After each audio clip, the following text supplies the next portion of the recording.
Keep it simple guys. तो शुरू करते हैं पहले प्रश्न से। पहला प्रश्न है, मध्य प्रदेश की उत्खात भूमि बैडलैंड परिणाम है। Badlands of Madhya Pradesh are the result of gully erosion, sheet erosion, overgrazing और विंड इरोजन। तो इसका आंसर होगा आंसर ए, गली इरोजन। दूसरे प्रश्न की तरफ चलते हैं। दूसरा प्रश्न है, भूतापीय ऊर्जा पर आधारित मणिकरण विद्युत किस राज्य में अवस्थित है? The power plant of Manikaran based on geothermal energy is located in which of the state? And your options are Arunachal Pradesh, Jammu and Kashmir, Himachal Pradesh and Uttarakhand. तो इसका आंसर होगा आंसर सी, हिमाचल प्रदेश। आप सब याद रखिए कि जियोथर्मल से रिलेटेड जितने भी एनर्जी प्रोजेक्ट लग रहे हैं ना, वो सारे हिमालय की तरफ लग रहे हैं। हिमालय तो वैसे फैला हुआ है ईस्ट में भी नॉर्थ में भी, बट जो अपर जो नॉर्थ हिमालय है ना उस तरफ, जैसे कि जम्मू कश्मीर में भी एक दो प्रोजेक्ट लगा है, लद्दाख में भी एक दो प्रोजेक्ट के लिए वहाँ रिसर्च चल रहा है। तो ये सब जो जियोथर्मल से रिलेटेड जितने भी एनर्जी प्रोजेक्ट हैं ना, ये सारे नॉर्थ में ही है। अगर आपको ऐसा ऑप्शन मिले ना कि नॉर्थ का एक स्टेट हो और बाकी सब साउथ या सेंट्रल इंडिया के हों, तो आप नॉर्थ का स्टेट लगा सकते हैं। चलते हैं तीसरे प्रश्न की तरफ। तीसरा प्रश्न है हमारा, भारत में केंद्रीय गंगा प्राधिकरण की स्थापना कब की गई थी?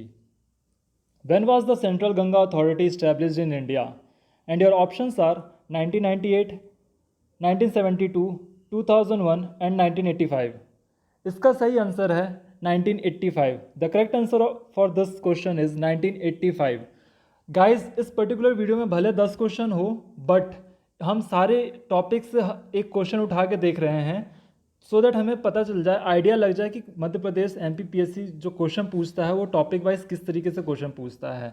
क्योंकि सिलेबस तो बहुत वास्ट है और हम सब पढ़ नहीं सकते हैं। स्मार्ट वर्क करना है हमें, हार्ड वर्क नहीं। हार्ड वर्क करना है प्लस स्मार्ट वर्क भी होना चाहिए।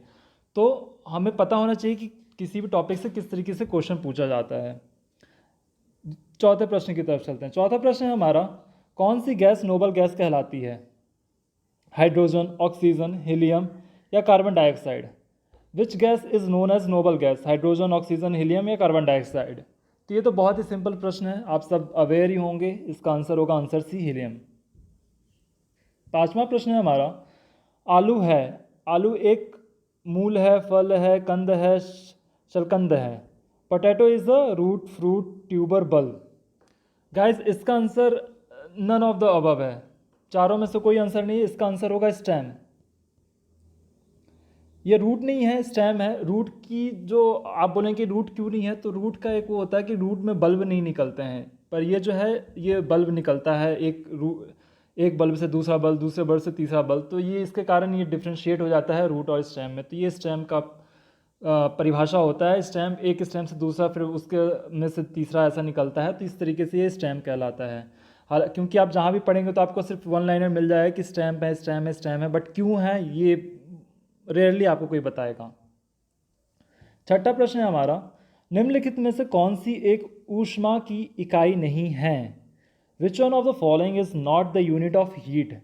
तो आप सब अवेयर होंगे, ये तो बहुत ही सिंपल क्वेश्चन है। जो साइंस एंड टेक्नोलॉजी वाले हैं वो तो बहुत समझ गए होंगे, हालांकि ये तो आप 6 में ही पढ़े होंगे।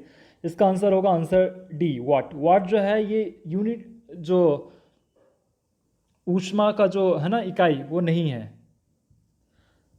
सातवें प्रश्न की तरफ चलते हैं। सातवां प्रश्न हमारा, साधारण बैरोमीटर में कौन सा द्रव प्रयोग होता है? The liquid used in simple barometer is, तो ये इसका आंसर होगा मरकरी। आप सबको पता होगा, बहुत ही सिंपल क्वेश्चन है। तो आप इस तरीके से लगा सकते हैं कि साइंस एंड टेक से बहुत ही सिंपल क्वेश्चन पूछा जाता है, क्योंकि साइंस एंड टेक्नोलॉजी ऐसा है कि उसमें कॉमर्स वाले भी दे रहे हैं, मेडिकल वाले भी दे रहे हैं, तो उन सबको बनना चाहिए। तो 10th लेवल तक का बहुत ही सिंपल क्वेश्चन रहता है और ये तो आपको बन जाएगा, इसमें कोई इशू नहीं है। पर आप एक बार देख लीजिए कि किस तरीके से क्वेश्चन पूछा जाता है। जैसे कि स्टार्च है एक, तो स्टार्च क्या है? तो ये क्वेश्चन की डिफ़िकल्टी है वो मीडियम है। Starch is the monosaccharide, disaccharide, polysaccharide या नन ऑफ द अबव? अब इसका आंसर होगा मोनोसैकेराइड। स्टार्च एक मोनोसैकेराइड है, आंसर ए। 9th प्रश्न की तरफ चलते हैं। 9वां प्रश्न है हमारा, प्रथम पोपक स्तर के अंतर्गत आते हैं। ट्रॉपिक लेवल फर्स्ट इंक्लूड्स, तो ये बहुत ही सिंपल है, आप लोग तो बचपन में बनाए भी होंगे, इसके ऊपर प्रोजेक्ट भी बना के हम स्कूल में सबमिट करते थे। तो इसका आंसर होगा ग्रीन प्लांट्स, जो कि हमारा पहला लेवल होता है ट्रॉपिक में।